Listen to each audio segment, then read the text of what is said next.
Bom, vou falar rapidinho hoje de um livro bacana, O Livro dos Homens Sem Luz, do João Tordo, ok?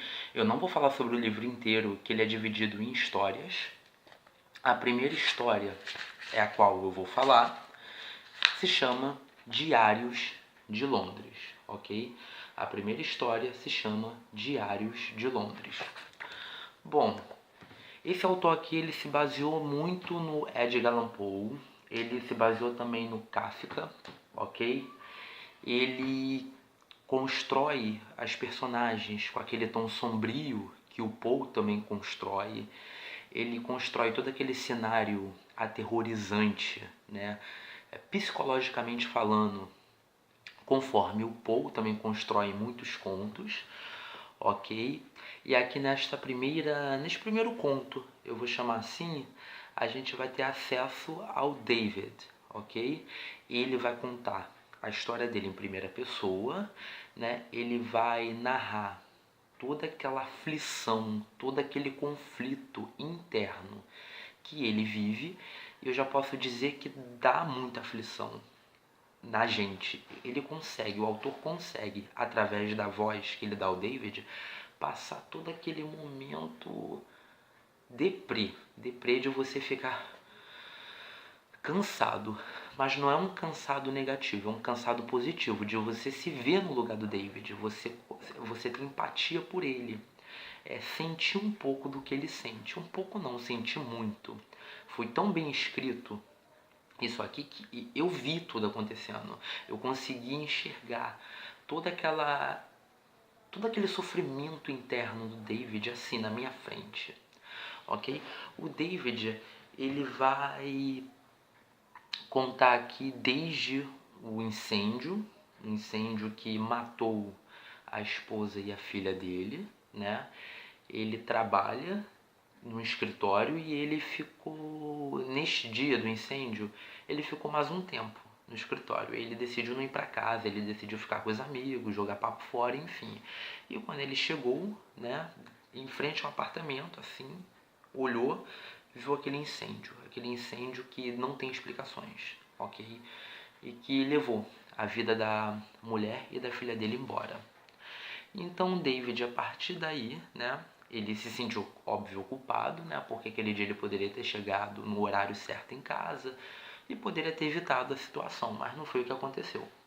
Ele alugou um novo apartamento e em frente a esse apartamento tinha tipo uma casa de estudantes, vamos colocar assim, uma casa de estudantes, onde ali ficavam os estudantes, né, como se fosse um intercâmbio, algo assim, né, esqueci o nome da palavra, né? Aquela aglomeração ali onde ficam os estudantes, eles dividem apartamento, enfim. Aí ele se intrigou porque de frente para a janela dele, ele teve acesso a dois estudantes. Um que ele vai caracterizar como franzino, um menino muito magro e um menino muito esquisito. Esse especialmente, um outro. Mas ele se foca mais nesse menino franzino muito magro. Ele passa a observar esse menino constantemente. Ele se sente assim, tem nada para fazer, a vida dele não tem mais tanto sentido como tinha antes. Então ele passa a se ocupar com isso, em observar esse menino franzino. Então ele começa a notar, né? Isso começa a virar um hábito, uma rotina, e ele nota que esse menino tem características parecidas com ele, como a depressão, como se esse menino fosse depressivo. E ele nota que esse menino tem pilhas de livros, entendeu? Esse menino tem uma feição triste, ele tem hábitos esquisitos, enfim. Até que ele recebe uma ligação, né? Intitulado Roy, e essa ligação dessa pessoa chamada Roy começa a pedir que ele escreva sobre esse menino. Ele faça diários, memórias sobre o que ele observa desse menino. E pede que ele comece também a seguir o menino na vida dele fora do apartamento, né? Comece a transcrever lá tudo que o menino faz, as pessoas que o menino encontra, para onde ele vai, com quem ele se encontra, enfim. E ele passa a obedecer essa voz misteriosa. como um meio de viver, sobreviver dentro dele mesmo. E ele faz isso. Ele começa a escrever tudo que ele descobre sobre esse menino, tudo que ele consegue observar. E essa voz, eu não sei se a gente vai descobrindo ao longo da leitura se é algo psicológico do David ou não, ou se essa voz começa a ameaçá-lo. Ele não pode parar de escrever esses diários, ele não pode parar de observar esse menino franzino. Então ele acha que se ele parar ou algo der errado com esse diário, ele vai morrer. Esse tal de Roy vai matá-lo. Então ele se cobra, ele começa a se cobrar. Então ele começa a acordar cedo, ele começa a controlar o horário que esse menino, esse estudante sai. E ele vai atrás, ele segue esse menino, ele registra tudo o que esse menino faz. E ele fica também morrendo de medo desse menino descobrir que ele o está observando. Ele fica muito mais paranoico do que ele já é. Então ele escreve no diário. O Roy, em alguns momentos, liga para ele, tipo para saber como andam, quantas andam, né, as coisas. E assim vai a história, né? A gente acompanha aqui essa aflição do David, né, em relação à perda da família e em relação a esse, vamos dizer assim, esse problema psicológico que ele vive, né? E a gente fica na dúvida se isso é algo dele mesmo ou se o Roy, o tal do Roy que provoca isso, né?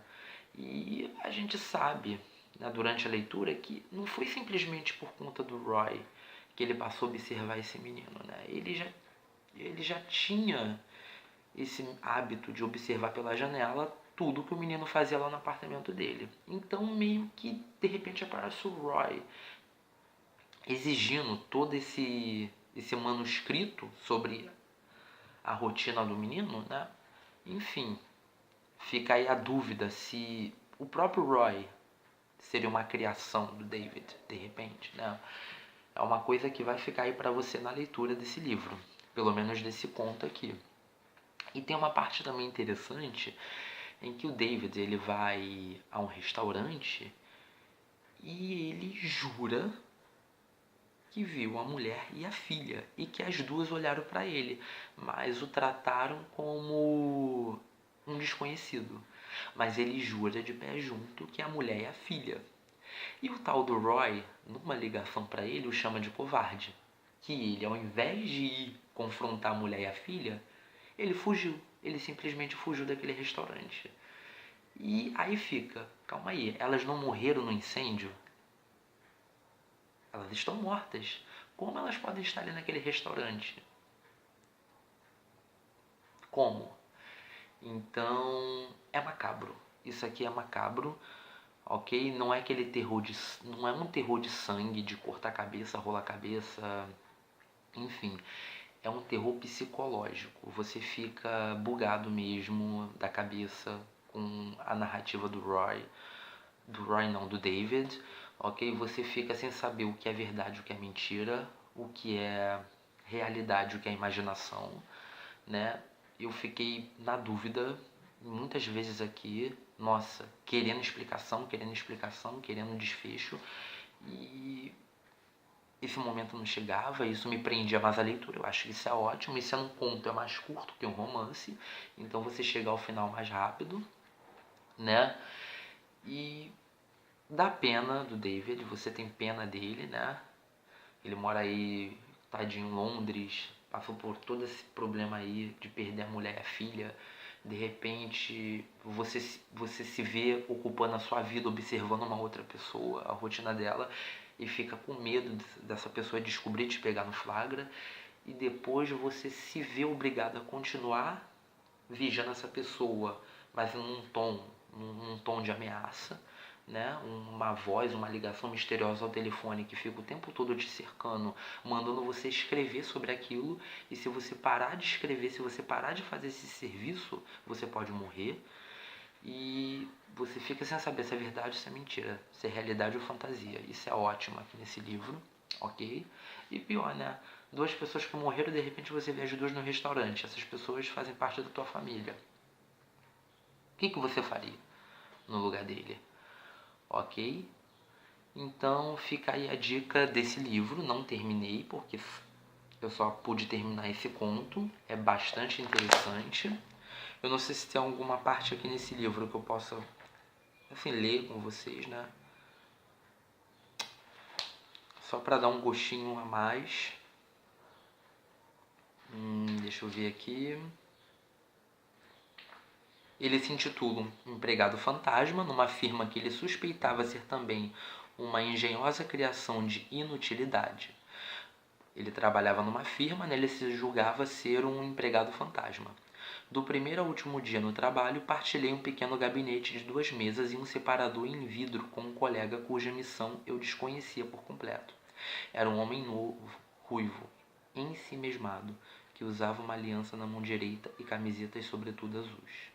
Eu desconfiava de que ele era possuidor de um temperamento irascível, porque de tempos a tempos o ouvia murmurar palavras agressivas ao telefone, fazendo o possível por disfarçar a voz, mas incapaz de esconder uma ira contida.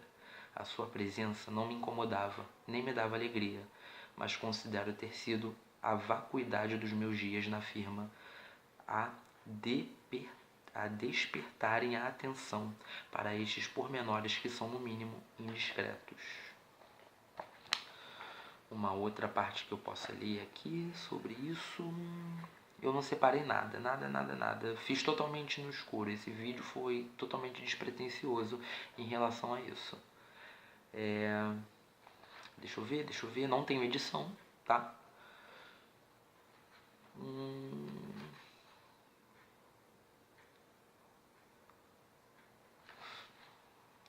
Tem partes bacanas, mas eu não marquei nada. Eu li assim, enfim, diretão. Bom, mas enfim, gente, eu não vou perder mais meu tempo aqui procurando, porque eu deveria ter separado antes de fazer isso e não foi o que eu fiz. Então, responsabilidade minha, ok? Então fica aí a dica desse livro, O Livro dos Homens Sem Luz, e esse conto que muito bom, ok? Muito bom, Diário de Londres, tudo bem? Então, no próximo vídeo que eu fizer sobre esse vídeo, sobre o próximo conto, eu separo umas partes interessantes, relembro esse conto dos Diários de Londres e inicio o vídeo falando um pouquinho desses trechos, tá bom? Interessantes. Fico devendo isso nesse. Só isso. Muito obrigado.